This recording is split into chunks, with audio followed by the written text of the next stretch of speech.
Já cometeu um erro tão grande que achou que Deus nunca mais olharia para você? Pedro também.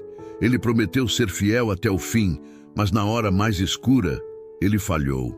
Na última ceia, Jesus o avisou: Pedro, antes que o galo cante, você me negará 3 vezes. Pedro, com toda a sua convicção, respondeu: Jamais, Senhor, eu morreria por ti.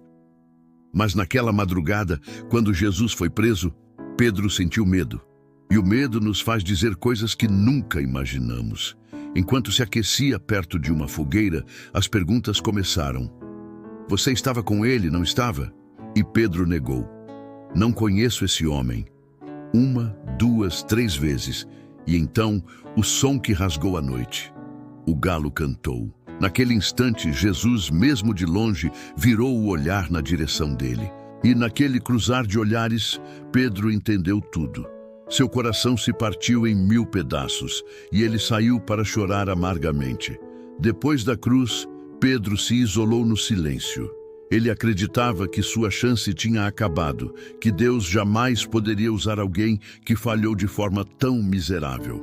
Mas o amor de Cristo é diferente do nosso. Ele não te cancela por causa dos seus erros. Pelo contrário, ele te chama de volta, mesmo quando você se sente quebrado. Dias depois, na praia, uma cena de recomeço. Jesus, já ressuscitado, preparava uma fogueira, assim como aquela da negação. Ele olhou para Pedro e perguntou: Pedro, você me ama? Fez a pergunta 3 vezes. Para cada negação, uma declaração de amor.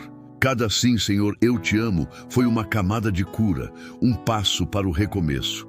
Jesus não focou no erro, ele reafirmou o propósito. O homem que negou Jesus se tornou o mesmo que, mais tarde, anunciou seu nome para milhares de pessoas. A falha se transformou em fé. A culpa deu lugar à missão. E Deus nos mostrou que Ele não escolhe os perfeitos. Ele escolhe e capacita os dispostos. Lembre-se, não é o fim porque você falhou. É o começo porque Deus te perdoou. Se essa mensagem tocou seu coração, compartilhe com alguém que precisa ouvi-la hoje. Obrigado por assistir, se inscreva no canal e até a próxima.